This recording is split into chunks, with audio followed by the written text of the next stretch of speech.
پاشا، اس درخواست میں کیا لکھا تھا؟ میں اس کی بات بتاتے ہوئے شرمندہ ہوں۔ کیوں؟ جہاں پناہ ایک پاگل آدمی نے کہا ہے کہ آپ اس کے مقروض ہیں۔ ہم نے اسے محل میں بلایا اور اس کو رقم دی، مگر وہ راضی نہیں ہوا۔ وہ کہاں ہے؟ وہ ادھر ہی ہے۔ اسے اندر آنے دو۔ جیسے آپ کا حکم۔ فیصل کو اندر لاؤ۔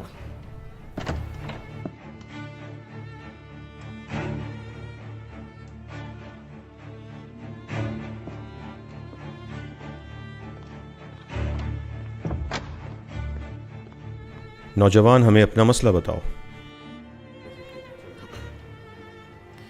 جہاں پناہ، آپ پر میرا کچھ ادھار ہے۔ اچھا، میں تمہارا مقروض کیسے ہو گیا؟ جہاں پناہ، میں ایک تاجر تھا، میرا دیوالیہ ہو گیا، میں بری طرح قرضے میں پھنس گیا۔ میں روزانہ سونے سے پہلے اللہ سے دعا کرتا ہوں۔ بیٹے، جہاں پناہ نے تم سے پوچھا ہے کہ ان پر تمہارا قرضہ کیسے آیا؟ جیسے میں نے ذکر کیا کہ میں روزانہ رات سونے سے پہلے اللہ سے دعا کرتا ہوں۔ میں نے کل رات کو خواب میں ہمارے نبی صلی اللہ علیہ وآلہ وسلم کی زیارت کی۔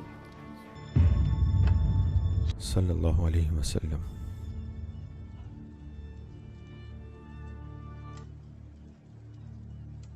آقا صلی اللہ علیہ وسلم نے مجھ سے فرمایا کہ میرے حمید سے کہو کہ وہ روزانہ رات کو ہمیں درود و سلام بھیج کر یاد کرتا ہے، اور وہ کل رات درود پڑھنا بھول گیا۔ اس کے پاس جاؤ اور اسے اپنا مسئلہ بتاؤ۔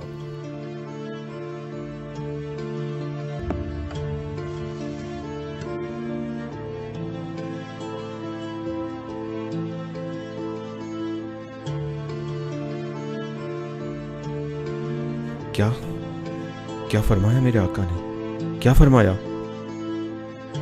میرے حمید،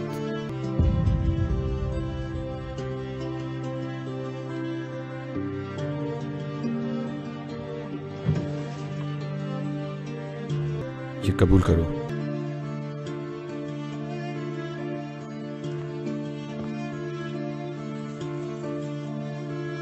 لیکن ایک بار پھر سے بتاؤ، کیا فرمایا تھا میرے آقا نے؟ میرے حمید،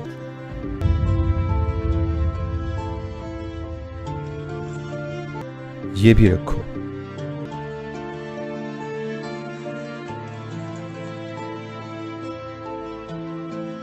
ایک بار پھر سے بتاؤ، مجھے کیسے مخاطب کیا؟ جب میں نے حضور صلی اللہ علیہ وسلم کو اپنے خواب میں دیکھا تو انہوں نے فرمایا، میرے حمید،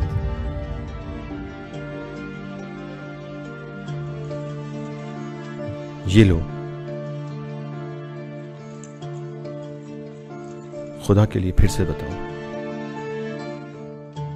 میرے حمید،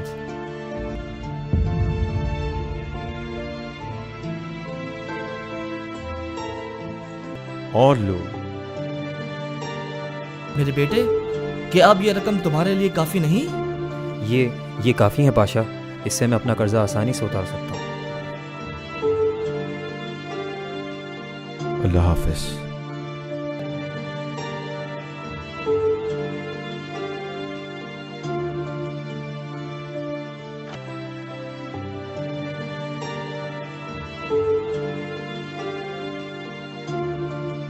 جہاں پناہ، مجھے ڈر تھا کہ آپ سب کچھ ہی اس پر لٹا دیتے۔ پاشا، تم نے کیا کہا؟